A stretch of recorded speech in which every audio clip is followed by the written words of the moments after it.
Hello world, from whichever time zone you're catching me from, my name is MD90. Welcome to my YouTube channel. If you're not subscribed to the channel, make sure you hit that subscribe button, turn on the bell notification to all so that you do not miss the uploads that come up. And the easiest way for you to navigate the channel is to head to the playlist. You'll find videos curated for you based on your interest. So if you're interested in the Kutika podcast, you'll find a playlist for that. For news and trends, there's a playlist for that. Exclusive with MD90, a bunch of playlists that are created based on your interest. So the easiest way to navigate the channel is head straight to the playlist and you'll find what you're here for. Consider becoming a member of the channel. Right next to the subscribe button is the join button. You click on the join button so that you can become a member of the channel. You support the team on the production and a number of things that we're doing here, and we appreciate that. Well, some new developments have emerged from South Africa. That's with regard to Edgar Lungu's death, burial, and that court battle that has persisted between the Zambian government and the Lungu family. As you may be aware, it should have been 2 weeks or a month pretty much. This story has been silent mostly. There hasn't been an update coming from the Lungu family, and neither has there been an update coming from the Zambian government. But all that the public was informed of was that the Lungu family and the Zambian government were having discussions outside court to find an amicable solution to the issue. And since then, it's just been speculation from the general public. Official communication hasn't come through. But as of the last 24 hours, a number of developments have emerged. And personally, I think it's because of the Raila Odinga funeral that happened in Kenya. As you may be aware, the biggest opposition leader in Kenya, Raila Odinga, died at the age of 80. And the way the things transpired in Kenya brought back this Zambian conversation back to the fore, and people were chipping in and giving their 2 cents over the matter. As a result of that, the official family spokesperson, that's Makebi Zulu, decided to address the nation late in the night yesterday, around 20 hours, and he had an update from the nation of where the talks are and why things are stirring. And people were simply reacting to say, I mean, this story has moved. They're just trying to keep the conversation in the media, because really the traction that it used to carry for a while is no longer the same issue now. People are like, I've moved on. At least a good number of people, so they're trying to keep the story in the news because now it's no longer that critical, really. So there was that update and people did not receive it as expected. There you can see the comparison between the two funerals. That's Raila Odinga's funeral in Kenya, where President Ruto was pretty much like he presided over the funeral.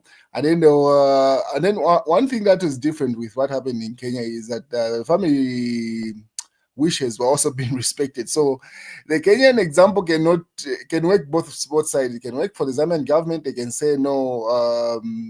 The Kenyan, I mean the Raila Odinga family was willing to make compromises to accommodate government's wishes, and also the Kenyan government was also. The Kenyan Raila Odinga family was willing to make also compromises to accommodate. Each side pretty much made compromises, because it seems like Raila Odinga had already left instructions to say his funeral, he did not want it to be prolonged. He wanted it fast and get it over and done with. What is President Ruto called for a 7 day of national mourning, and he had cancelled all his programs that he was due to engage in. And when the body landed from India, the family stated the new developments, and the Kenyan government simply accommodated that. So it's those nuances that makes it difficult to compare the Zambian situation with the Kenyan situation, because both sides were willing to make compromises and move the needle. But in the case with Edgar Lungu's funeral, it seems like there's one major issue that the Zambian government is not willing to make compromises on, and also the Lungu family is not willing to make a compromise on. Everything else is neither there or here, it's all over the place. And as long as that issue is not addressed, they will just keep on going back in circles. But yeah, so there was that update coming from Kamakebi Zulu, which made Laura Miti react to it. And a number of people have weighed in after that press briefing that Makebi Zulu held. And according to the PF, they put up an article which they credited to Laura Miti, the lady that you see standing to present Hakainde Hichilema there on the 2 pictures. The one is in the center. And they say Lungu family must surrender Edgar Lungu body to Hakainde Hichilema, Laura Miti, they say.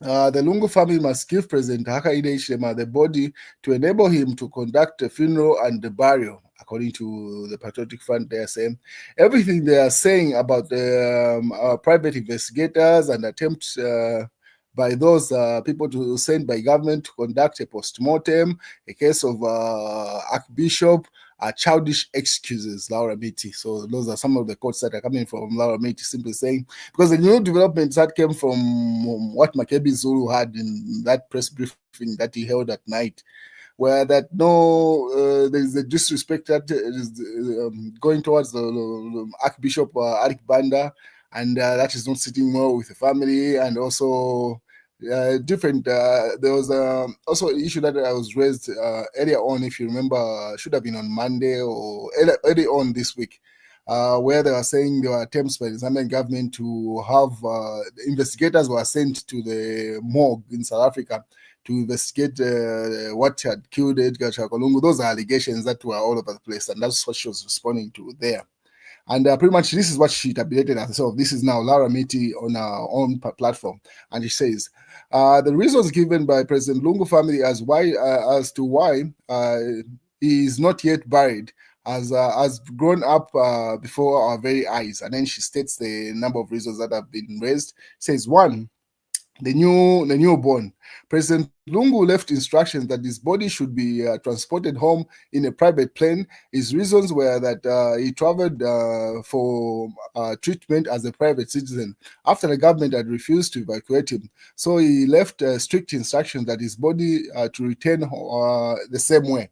That's one. And then the third that she puts up how the situation that has developed through a newborn, a toddler, teenager, adult, and then senile. She states there. So she says that was the first point of contention. And then the third, that's the second issue she raises. She says, President Lungu, he did not want his successor anywhere near his body. So President Hichilema must undertake to officiate the funeral while keeping a long distance from the body. So that's the thought she states. And then the teenager, the government changed the burial program. They are also paving the road to Chifwema, meaning the route for the daily passage of the body from his residence to Mulungushi has been compromised. That's what the third reason. Fourth, adult, we are going to bury in South Africa to ensure we prevent President Hichilema from taking possession of the body, and literally or figuratively. And then Sinel, secretary to the cabinet, has not written us a letter we want. The letter is to state to us that the accusations we made is untrue. I mean, the accusations that we made were untrue. The accusations we want denied in writing is that the Zambian government, through a group, did not include in the single that did not include a single Zambian. That is according to us. Appeared at the mortuary, tried to carry out a post-mortem on President Lungu's body. The post-mortem was to prove or disapprove the claim made by some random South African group that he was poisoned. Or other grievances is that Archbishop Arik Banda and the family negotiator, is being attacked in Zambia for something that he has absolutely nothing to do with.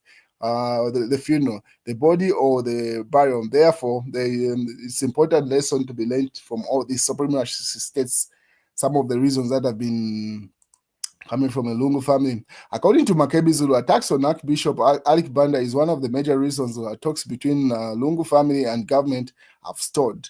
So that was the highlight according to Kalemba from that talks. And then Lungu family stops talks with government over attacks of Arik Banda, obviously same headline there being carried. And then Shuketari also weighs in it. Tonight I will talk about the bond and or bail pending trial versus pending appeal. Then I will go to how family has robbed Zambians to mourn Edgar Chagwa Lungu, like Kenyans have done to Raila Odinga.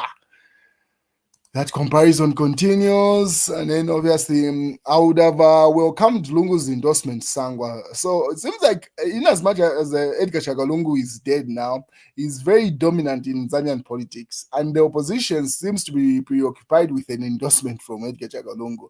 And as you can see, each side is claiming some sort of endorsement. Every person is saying, no, they had received a blessing from Edgar Lungu to say he was going to announce them as the candidate and the person that he was going to back in the election. Everybody got some claim. Whilst John Sangwa simply says if Edgar Lungu had endorsed him before his death, he would have welcomed it. So that's an assumption, simply saying, hey, you would have welcomed that death. I mean, that endorsement. Yeah. Wait and see how that plays out. So everybody is relying on that endorsement from Edgar Lungu, and they depend on others approving to say yes, an endorsement of some sort may have happened, even if he did not receive. Once he gets a blessing, especially from the Lungu family, it seems, then that person might get the political clout that Edgar Lungu had on the ground, and the other opposition leaders might unite behind them. I don't see that happening, honestly. It seems like every opposition leader is going to run their own race in this competition. That's the 2026 general election. Ishlema calls for unity and reconciliation as a day of prayer. As you may be aware, today is the National Day of Prayer, and President Hakainde Ishlema has called for citizens to use the upcoming day of prayer and fasting and repentance and reconciliation to renew a spirit of one Zambia, one nation, emphasizing a critical role of unity, faith in the nation's progress. So today is the national prayer, a day of fasting and prayer. So that's the message coming from State House and the President. And then Plan B, according to the news diggers, Patriotic Front may change party name if legal avenues fail. That's Given Winter. So Given Winter says the current prevailing battle in court over the Patriotic Front, who's leading the Patriotic Front, if that doesn't yield the results they want, they might just change a party. They might change a name, or they might jump into one of these small parties that have aligned with them and use that as a vehicle to stand and contest in the 2026 general election. So that's another option he has put up. And then obviously there's been reconciliation within the Patriotic Front. So this is commendable. That's according to Mao Sampa, material member of parliament. He says, this is commendable. Reconciliation is the epitome of the Patriotic Front. And it's not unusual for members to differ, but always they get to reconcile and on pertinent issues, pretty much the reconciliation overcomes. So simply saying, in as much as they maybe seem to be fights within the Patriotic Front, when it comes down to it, they reconcile. That's in the case of Zuma Nzimba and Given Winda. They were fighting about who Edgar Lungu had endorsed, which candidates, and yeah, so it seems like they've resorted them solve their issues. Whilst Given Winda simply says 3 months is enough to organize and win elections, Given Winda. And they've done it before, that's a fact. If you remember the 2016 general elections, the one that Edgar Lungu won for the first time, there were serious battles within the Patriotic Front. After Michael had died, there was a camp that was with Mao Sampa and Guy Scott and the Edgar Lungu camp. They fought until it should have been like either 3 months to election. It was even looking like they're going to lose. Like by then, the UPND was already on the ground. And Edgar Lungu came in as a new candidate, and they did win those elections, in as much as they were disputed and the margins were very minimal. But Edgar Lungu ended up being president. So he knows what he's talking about. The reality is that if they are able to reunite at some point and agree on one candidate, they have enough time, really, they do. But the reality of them uniting behind one candidate from the look of things is looking far-fetched reality. This new guy that has come in the picture, the Mudolo guy, the one that is claiming to have money to compete with the UPND, seems like he's getting a lot of endorsement from people around the Patriotic Front, at least the vision of the Patriotic Front that has Given Wind, and pretty much most of the members of parliament are subscribed to.